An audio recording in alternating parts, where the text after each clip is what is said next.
କାର୍ତ୍ତିକ ମାସ କଥା। ଗୋଟିଏ ବ୍ରାହ୍ମଣ ଦମ୍ପତି ଏକ ସହରରେ ରହୁଥିଲେ। ଦୁହେଁ 7 କୋଶ ଦୂରରେ ଥିବା ଗଙ୍ଗା ଏବଂ ଯମୁନା ନଦୀରେ ଗାଧୋଇବାକୁ ଯାଉଥିଲେ।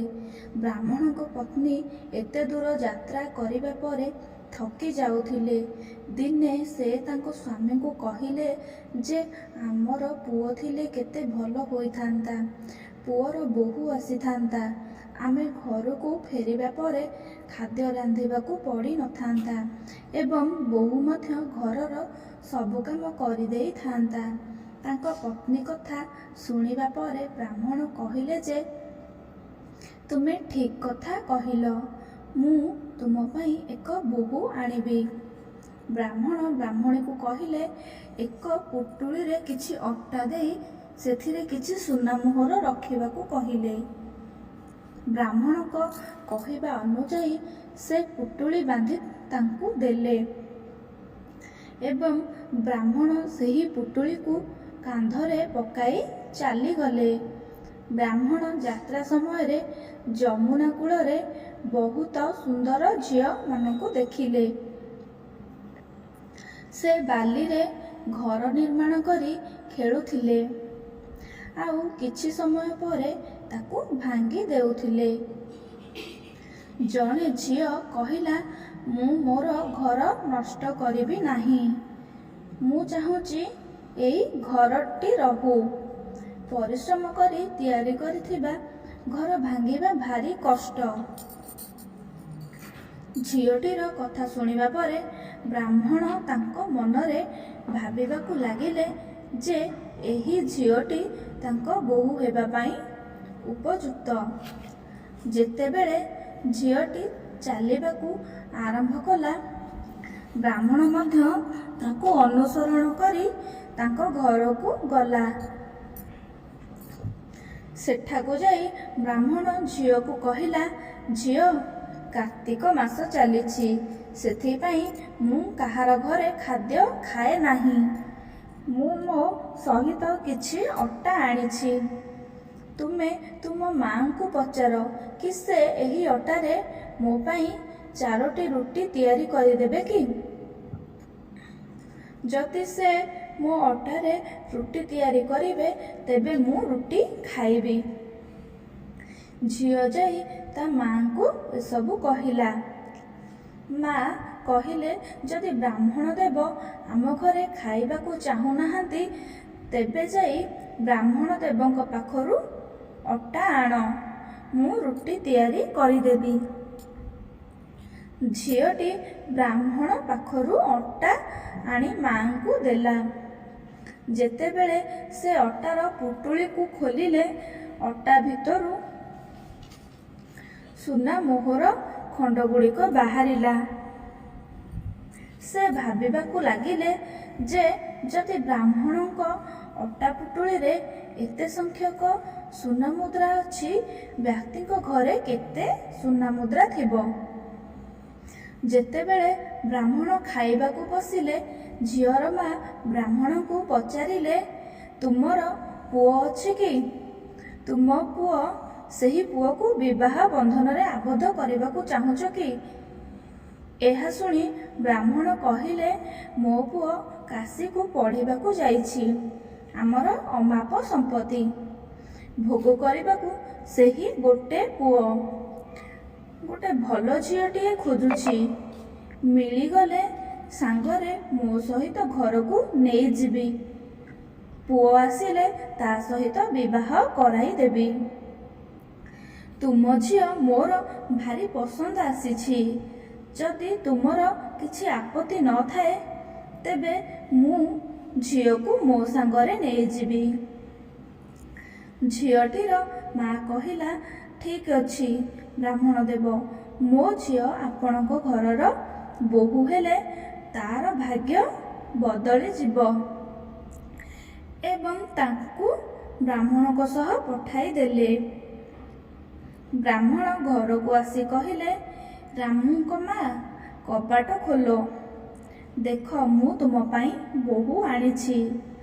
ବ୍ରାହ୍ମଣଙ୍କ ପତ୍ନୀ ଭିତରୁ କହିଲେ, ଆମର ତ କୌଣସି ପୁଅ କିମ୍ବା ଝିଅ ନାହିଁ।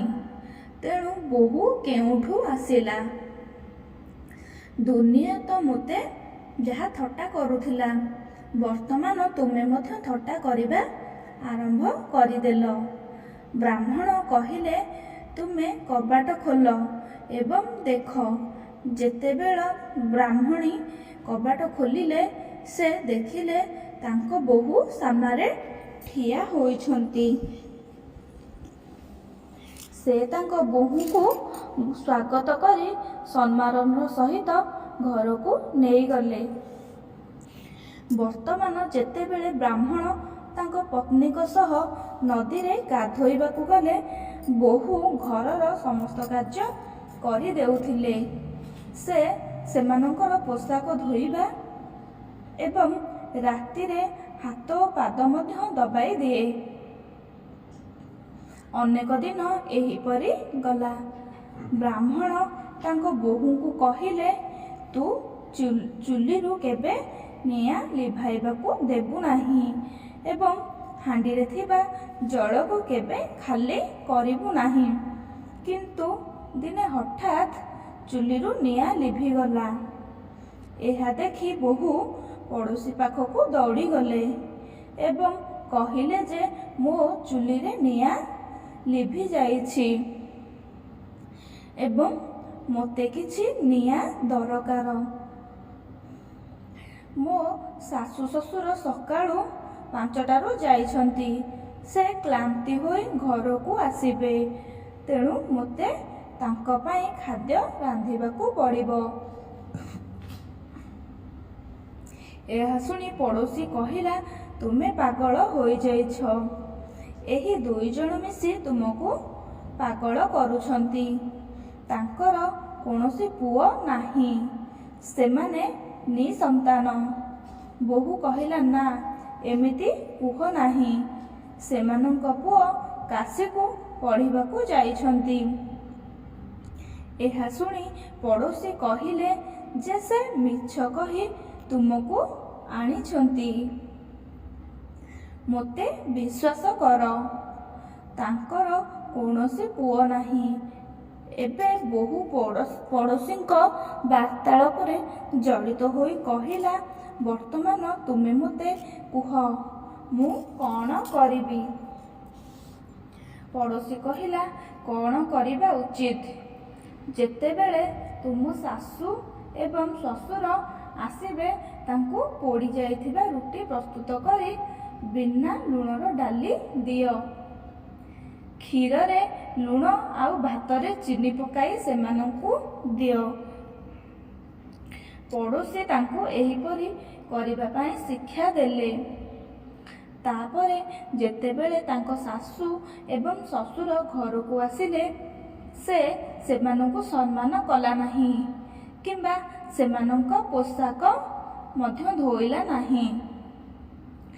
ଯେତେବେଳେ ତାଙ୍କ ଶାଶୁ ଏବଂ ଶ୍ୱଶୁରଙ୍କୁ ଖାଦ୍ୟ ଦେଲା, ଶାଶୁ ପଚାରିଲେ, ବୋହୂ, ଆଜି କାହିଁକି ଏ ରୁଟି ପୋଡ଼ି ଯାଇଛି ଏବଂ ଡାଲି ଅଲଣା?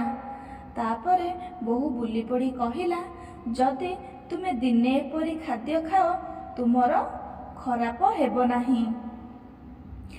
ଶାଶୁ ଶ୍ୱଶୁରଙ୍କୁ ମନ ଇଚ୍ଛା ବ୍ୟବହାର ଦେଖାଇବା ପରେ ସେ ପୁଣି ପଡ଼ୋଶୀ ପାଖକୁ ଯାଇ ପରବର୍ତ୍ତୀ ସମୟରେ କ'ଣ କରିବ ବୋଲି ପଚାରିଲା।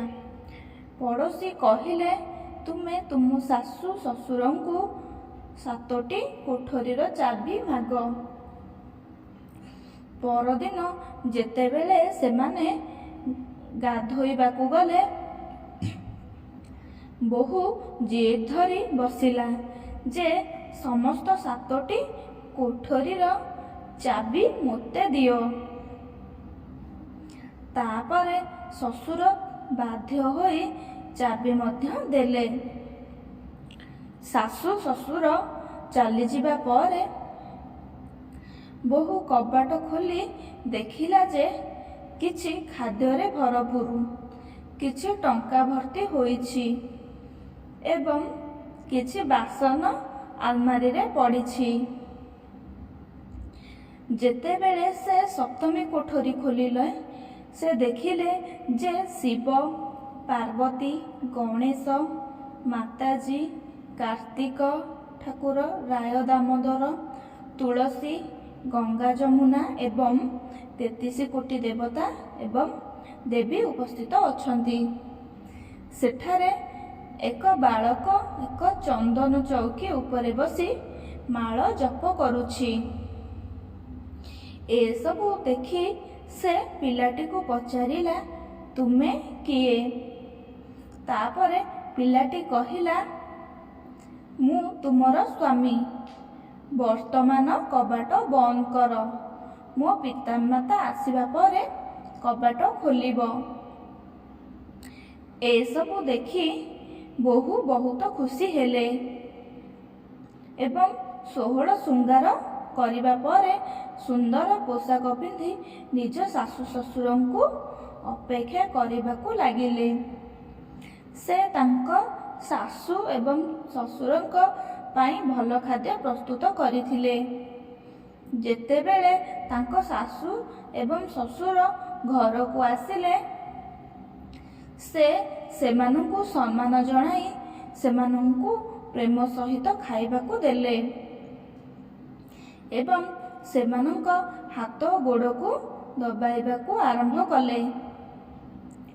କହିଲେ, ମା, ତୁମେ ଗଙ୍ଗା ଯମୁନାରେ ଗାଧୋଇବାକୁ ଏତେ ଦୂର ଯାଉଛ। ତୁମେ ବହୁତ ଥକି ଯାଉଛ। ସେଥିପାଇଁ କାହିଁକି ତୁମେ ଘରେ ଗାଧୋଇବ ନାହିଁ? ଏହା ଶୁଣି ଶାଶୁ କହିବା ଆରମ୍ଭ କଲେ ଯେ ଝିଅ, ଗଙ୍ଗା ଯମୁନା ଘରେ ପ୍ରବାହିତ ହୁଏ ନାହିଁ। ତାପରେ ସେ କହିଲା, ହଁ ମା, ଘରେ ପ୍ରବାହିତ ହେଉଛି। ଆସ, ମୁଁ ତୁମକୁ ଦେଖାଇବି। ବୋହୂ ସପ୍ତମ କୋଠରୀ ଖୋଲିଲା ପରେ ସେ ଶିବ, ପାର୍ବତୀ, ଗଣେଶ, ଲକ୍ଷ୍ମୀ, କାର୍ତ୍ତିକ ଠାକୁର, ରାୟ ଦାମୋଦର, ପିପଲ ପଥୁଆରୀ, ଗଙ୍ଗା ଯମୁନା ପ୍ରବାହିତ ହେଉଥିବା ଏବଂ 33 କୋଟି ଦେବତା ଦେଖିଲେ। ଭଗବାନ ଏବଂ ଦେବାଦେବୀମାନେ ବସିଛନ୍ତି। ଚୌକିରେ ବସିଥିବା ଜଣେ ବାଳକ ମାଳା ଜପ କରୁଛି। ମା ତାଙ୍କୁ ଅନାଇ କହିଲେ, ପୁଅ, ତୁମେ କିଏ? ପିଲାଟି କହିଲା, ମା, ମୁଁ ତୁମର ପୁଅ। ତାପରେ ବ୍ରାହ୍ମଣ ପଚାରିଲେ, ତୁମେ କେଉଁଠାରୁ ଆସିଛ? ପିଲାଟି ଉତ୍ତର ଦେଲା ଯେ କାର୍ତ୍ତିକେୟ ଦେବ ମୋତେ ପଠାଇଛନ୍ତି। ମୋ କହିଲେ, ପୁଅ, ତୁମେ ମୋ ପୁଅ ବୋଲି ଏ ଜଗତରେ କିପରି ଗ୍ରହଣ କରିବ? ମା କିଛି ଶିକ୍ଷିତ ପଣ୍ଡିତମାନଙ୍କୁ ସାହାଯ୍ୟ ଲୋଡ଼ିଲେ। ପଣ୍ଡିତମାନେ କହିଲେ, ବୋହୂ ଏବଂ ପୁଅ ଏକ ପାର୍ଶ୍ୱରେ ଠିଆ ହେବେ ଏବଂ ମା ଅନ୍ୟ ପାର୍ଶ୍ୱରେ ଠିଆ ହେବ। ଯଦି ମାତାର ଶୂନରୁ କ୍ଷୀର ସ୍ରୋତ ବାହାରି ଯଦି ପୁଅର ପାଦ ଓଦା ହୋଇଯିବ ଏବଂ ପବନ ପାଣିରେ ବାନ୍ଧି ହୋଇଯିବ, ତେବେ ଆମେ ବିଶ୍ୱାସ କରିବୁ ଯେ ସେ ଏହି ମାତାର ପୁତ୍ର। ଠିକ୍ ସେହିପରି ଘଟଣା ଘଟିଥିଲା। ମା ଛାତିର କ୍ଷୀରର ଏକ ସ୍ରୋତ ବାହାରିଲା ଏବଂ ପୁଅର ପାଦ ଓଦା କରିଦେଲା। କ୍ଷୀରର ସ୍ରୋତ ବାହାରିଲା ଏବଂ ପୁଅର ମୁହଁ ଓ ପାଦ ଓଦା ହୋଇଗଲା। ଜୋରସେ ପବନ ହେଲା। ବୋହୂ ଏବଂ ପୁଅ ମଧ୍ୟରେ ଗଣ୍ଠି ବି ବାନ୍ଧି ହୋଇଗଲା। ଏସବୁ ଦେଖି ବ୍ରାହ୍ମଣ ଏବଂ ତାଙ୍କ ପତ୍ନୀଙ୍କ ଖୁସିର କୌଣସି ସୀମା ରହିଲା ନାହିଁ। ଏହା ହେଲା କାର୍ତ୍ତିକ ମାସର କାହାଣୀ। ହେ କାର୍ତ୍ତିକ ଠାକୁର, ବ୍ରାହ୍ମଣ ଓ ବ୍ରାହ୍ମଣୀଙ୍କ ପୁଅ ବୋହୂର ସୁଖ ଦେଇ ସେହିପରି ଭକ୍ତମାନଙ୍କର ଦୁଃଖ ଦୂର କର। ଆଜିର କାହାଣୀକୁ ମୁଁ ଏହିଠାରେ ଶେଷ କରୁଛି। ଯଦି ଆପଣଙ୍କୁ ଭିଡ଼ିଓଟି ଭଲ ଲାଗିଛି ତେବେ ଭିଡ଼ିଓକୁ ଲାଇକ୍ କରନ୍ତୁ ଏବଂ ଚ୍ୟାନେଲରେ ନୂଆ ହୋଇଥିଲେ ଚ୍ୟାନେଲକୁ ସବସ୍କ୍ରାଇବ୍ କରନ୍ତୁ।